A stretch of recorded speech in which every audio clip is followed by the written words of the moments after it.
This is the Mari Lwyd, a folk tradition featuring a man with a white sheet wrapped around him and a horse's skull on his head going around town and singing. Come and join me as I walk with the Mari through the Welsh town of Aberystwyth, and we'll explore the possible origins and meanings of this unusual tradition along the way. I am in Aberystwyth in mid-Wales and I am here to see Mari Lwyd, or the Mari Lwyd. Aberystwyth is a gorgeous seaside town with which I am very familiar, as it happens. The Mari Lwyd, or Mari Lwyd, is actually more of a South Welsh thing. Usually it's much more common, to the extent that it is common, in South Wales. My parents have lived in North Wales for about 18 years and I'd never heard of it until a few weeks ago, so it's not all that common further north. Aberystwyth is right in the middle. We are in mid-Wales on the coast, as you can see. Sea is behind me. We're on the coast in mid-Wales, but you do sometimes see the Mari Lwyd further north as well. There is a place called the Brigands Inn, which is in North Wales, that the Mari Lwyd visits every year, but I couldn't make the date for that one this year, so I've come to Aberystwyth instead. We're expecting the Mari Lwyd to start her journey at Aberystwyth's bandstand, which is behind me. The bandstand was very badly damaged in storms a few years ago and has been largely rebuilt since then, so it's very shiny and new, certainly compared to what I remember from a few years ago. I'm very fond of that diner behind me. You can get a coffee there even in October and I think into November, I can't remember. And it always reminds me of the one from Gavin and Stacey, which is not in Aberystwyth, that's set in Barry Island, down in the south, but still. I think I can see the Mari Lwyd being assembled over there. But what is the Mari Lwyd? Well, in short, it's a man with a horse's skull on his head walking around singing and demanding money from people. The earliest written record of the Mari Lwyd is from a book published in 1800, in which J. Evans said, "Another custom I never could learn the rationale of is that of a man on New Year's Day dressing himself in blankets and other trappings, with a factitious head like a horse and a party attending him, knocking for admittance. This obtained, he runs about the room with an uncommon frightful noise, which the company quit in real or pretended fright. They soon recover, and by reciting a verse of some ancient cowth or in default paying a small gratuity, they gain admission." The appearance of the Mari Lwyd that I had come to see was organised by a folk band called Twmpath Aberystwyth, who accompanied us throughout the evening to raise money for the Wildlife Trust's Cardigan Bay Marine Wildlife Centre. We're quite lucky with the weather tonight. It's not raining. It's relatively warm for January. I think my car said it's 8 degrees. There's obviously a bit of a breeze off the sea, but it's not too windy.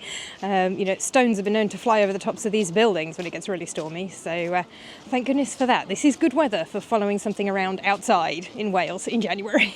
The festival is celebrated at various times between Christmas and New Year, depending on which region of Wales you're in. In several places, it was associated with the 12th night, the 5th of January, or with New Year's. The reason we're doing this in January is because the Mari Lwyd, or Mari Lwyd, is supposed to be a New Year thing. This is something that is done at New Year's, a bit like Scottish Hogmanay. But there are parts of Wales that continued to celebrate New Year according to the Julian calendar. Apparently some parts that still do. Again, having lived in and around Wales for a long time, have never come across anyone who celebrates New Year's on the 13th of January. But there are apparently some parts that still do. The Julian calendar is the calendar set up by Julius and Augustus Caesar, inspired by the Egyptians. It introduces leap years, all that stuff. And then over the centuries, even with the leap years, the calendar ended up slightly out of sync with the actual movement of the Earth. And the Gregorian calendar was instituted in the early modern period. And the Gregorian calendar is what shifted everything by just under a couple of weeks. So the 13th of January is when New Year's used to be, according to the Julian calendar. So parts of Wales were still celebrating New Year's on the 13th of January. They were still using the Julian calendar, and the Mari Lwyd is actually a New Year's thing. So that is why the Mari Lwyd often appears around and about the 13th of January. So the Brigands Inn this year did it on the 11th, and here in Aberystwyth they're doing it on the 17th. I got a chocolate. The Mari Lwyd tradition was especially popular between about 1850 and 1920, but has continued through the 19th and 20th centuries and has seen a bit of a revival in recent years thanks to the internet discovering its existence. Part of the tradition involves hanging bells and, in this updated version, tinsel on the horse's head. But why a horse's skull? The Mari Lwyd combines two types of folk custom found in lots of different variants around Britain: wassailing and the hobby horse. Wassailing is a custom that appears in various parts of Britain in various forms, often though not always connected with New Year's, Christmas or Twelfth Night. It's very similar to carol singing. It involves going door to door, singing and asking for food and drink, as in the Christmas carol We Wish You a Merry Christmas, where there's a whole verse of now bring us some figgy pudding. It has its roots in medieval peasants going to their lords asking for food at Christmas. One theory for the origin of the British term used for St. Stephen's Day on the 26th of December, Boxing Day, is the medieval boxing of alms, which is money, in wooden donation boxes in churches, which would be opened on Christmas Day, and on the following day, during the Feast of St. Stephen, the contents would be distributed to the poor of the parish. A hobby horse is a horse costume, which may be a horse's head on a pole, like the Mari Lwyd, or maybe two people under a costume, like a pantomime horse, which plays a role in various British folk traditions, including medieval mummers' plays, Morris dancing, May Day celebrations, and, of course, Christmas pantomimes. Mostly Mari Lwyd seems to be kissing babies at the moment. The reason for the Mari Lwyd being a horse's skull specifically may have a deeper significance and symbolism relating to death and new life or the other world or something. Or it may be because the easiest and cheapest way to get hold of a horse's head if you are in the 19th century is maybe to just get hold of a skull.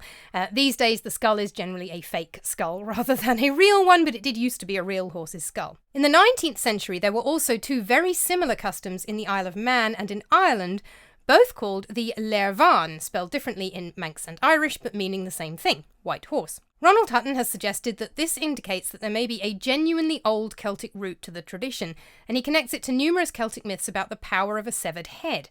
Like the Welsh myth of King Bran the Blessed, whose severed head continued to talk long after being removed from his body. Horses, and especially pale horses, are also a feature of Welsh mythology. For example, the otherworld woman Rhiannon, who may be a survival of a pagan Celtic goddess, is strongly associated with horses. She may be related to the pagan Gaulish goddess Epona, goddess of horses, though that is disputed. Miranda Aldhouse Green, for example, thinks the two are connected, and Ronald Hutton thinks they aren't. Oh, hello! First costume, Mari Lwyd. What do I say in Welsh on the Mari Lwyd? Just croeso Mari Lwyd. Croeso I Mari Lwyd. Thank you. Croeso I Mari Lwyd. Although we don't have written records of the tradition of the Mari Lwyd until 1800, it may have a very long history that simply hasn't been recorded, because it was an oral tradition. It seems to combine a possibly pagan folk tradition around using a severed head, and since this used to be a real skull before switching to fake ones, a horse's head is clearly infinitely preferable to a human one, with the more Christian tradition of wassailing as a way for the poor to get some money or food from the wealthy around Christmas time.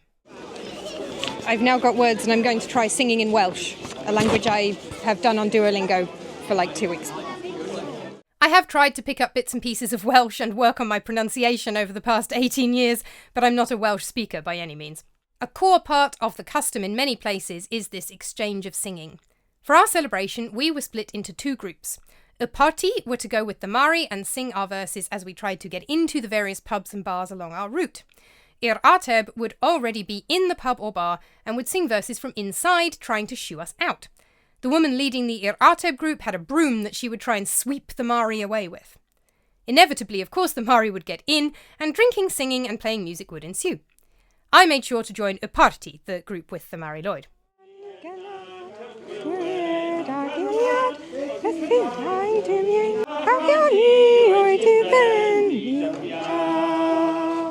In earlier times, rather than following set words, the songs would be improvised, and the Mari would usually be visiting houses rather than pubs. In his 1876 book, British Popular Customs Past and Present, Thomas Thistleton Dyer said, "A custom prevails in Wales of carrying about at Christmas time a horse's skull dressed up with ribbons and supported on a pole by a man who is concealed under a large white cloth.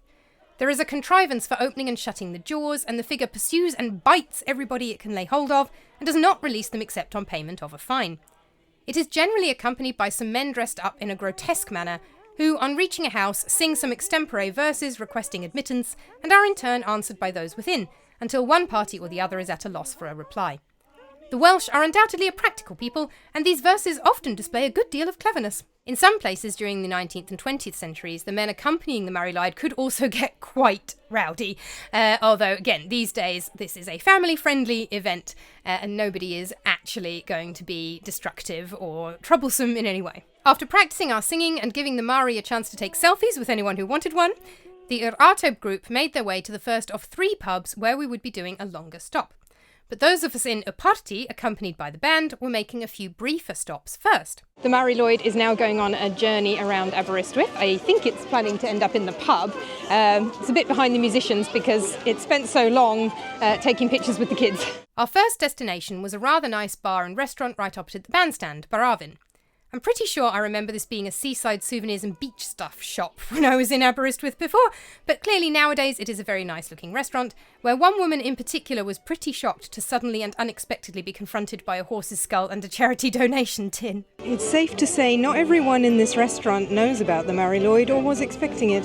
The rest of us are just staying outside. It's just the Mari and one of the musicians and the sort of MC who's running it all who've gone inside. The rest of us are just staring in the windows at these poor people trying to eat their dinner. The man I was referring to vaguely as the MC is the leader. Yorth Pete described the full party of the Mari as consisting of the Mari herself, the leader, a sergeant, a merryman, and Punch and Judy. The latter, thankfully, were nowhere to be seen, as I thought they were horrific even as a child, and I am very glad that they have mostly been retired now. Various suggestions have been made for the meaning of the name Mari Lwyd over the years. Lwyd means grey in Welsh, but Mari is more of a mystery, with suggestions including mare as in female horse, mare as in female monster from English folklore that causes sleep paralysis, something to do with English Morris dancing, or Mary, with Lwyd meaning holy instead of grey in this case, making the figure Holy Mary.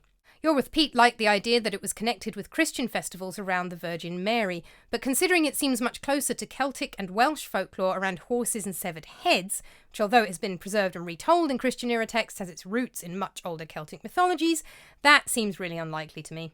Personally, I think it probably means grey horse, which seems the most logical. Pete noted that when he was writing in 1943, in Carmarthenshire it was known as y wassail, the wassail, and in Pembrokeshire it was known in the first half of the 19th century as y mach, the horse, or y gynfas fach, the canvas horse. So it's a particular kind of wassail tradition involving a hobby horse. From Baravin, we headed to a branch of Coffee No. 1 a little way up the street, where most of us again waited outside. Presumably everyone in there was equally shocked and confused, but less inclined to think they might have had one too many glasses of wine already. Then it was uphill a bit to a cider bar called Tizider, which had a tiny entrance that none of us were inclined to try to shove our way into either. Throughout our journeys, we were accompanied and entertained by the band who had organised the event and who provided suitable folk music accompaniment while the Mari did her thing, raising money for the Wildlife Trust. From Tizider, we headed to a bar called the Bank Vaults, a craft beer bar that often hosts live music and poetry readings. My mum being an art PhD student at Aberystwyth University, my parents were familiar with the bar, but unfortunately they can't get in as it's in an old building and it's not wheelchair accessible. This was where we did our first real run of the singing, a party singing to be let in from outside and Ir Artob, who had gone there straight from the bandstand, singing to keep us out.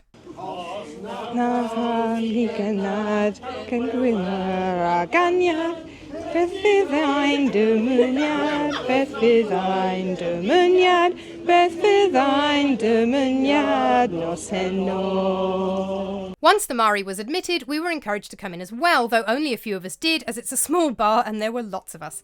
I was lucky enough to squeeze my way in. The band played for a while here while the Mari went round greeting all the customers, and there was even enough time to buy a drink. I've acquired myself a beer now, but it's non-alcoholic, so I can take it with me if we go. I can carry it in the street and it won't be illegal. After a while it got too hot and crowded in there though, so I headed back out into the street. I am now out in the street again with my non-alcoholic and therefore completely legal can of beer. Waiting for the Mari to come out. The people whose job it is to stop us getting in the pub have gone ahead to the next one. But I am joining with the people with the Mari, so we're waiting for the Mari to come out. The Mari did eventually emerge from the bank vaults and we carried on to our next destination, a pub called Yr Hen Llyw, or the Old Black Lion. The building dates back to 1700 and seems to have been a pub or inn for all of that time. There are rumours that it was open all night during the late 20th century, which is illegal. Back then pubs had to close by 11 p.m. Nowadays it can be later, but they're not allowed to stay open all night. The pub's own website includes a newspaper report of a police constable complaining about hearing noises from within at midnight and being turned away, and having the landlady charged. And the newspaper observed that the real charge against the defendant was her refusal to admit the constable. Here we would also be singing and repeating the ritual of the Mari barging her way in while Ir Artob tried to sweep her away. Pen of me,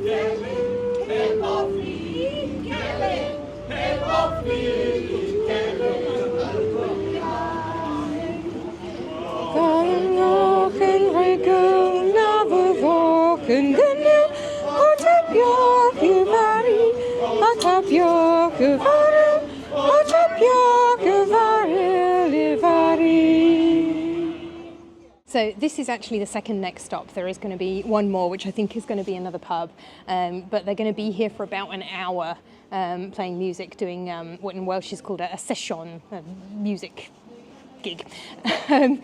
And I haven't eaten. There's a very nice fish and chip shop on the prom that's calling me, and after that my parents' excellent wine and whiskey selection is waiting for me.